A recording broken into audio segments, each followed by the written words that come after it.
So there's 3 steps to acquiring a business.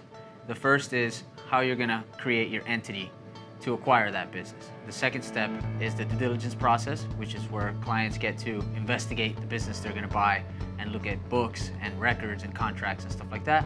And the third step, which is the closing process, which is where most clients will hire legal counsel to help them close the transaction.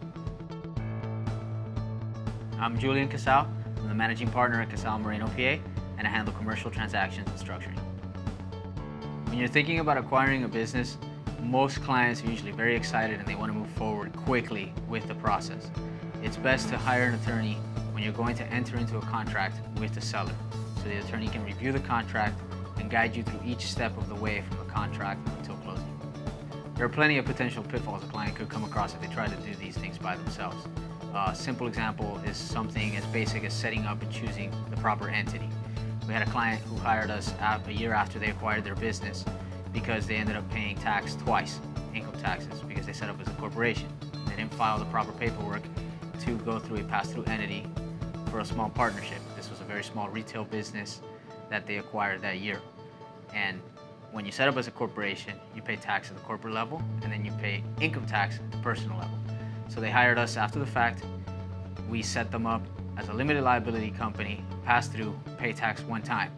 However, they felt a little pain in the wallet because they had to pay us double the fees to close the initial corporation and then open the new one. We had another retail business that we represented. The clients hired us to close the transaction. When we were going to close the transaction, we realized the vendor contracts were expiring and the seller had outstanding debts with those vendors, which was delaying deliveries of the inventory for the business. So we had to take a step back and help the client negotiate extensions on the contracts and make sure the seller liquidated all of their debts so this new client wouldn't assume somebody else's debts and end up paying all of that money to a vendor for prior purchases.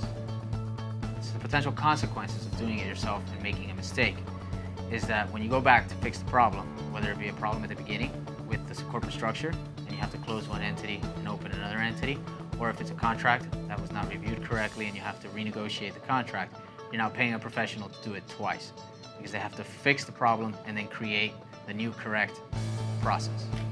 At Casal Moreno, we can help the client first negotiate the contract, second, guide them through the due diligence process to make sure they don't have any contractual issues, third, help them set up the correct structure for their business, and fourth, help them close in a way that's very cost effective for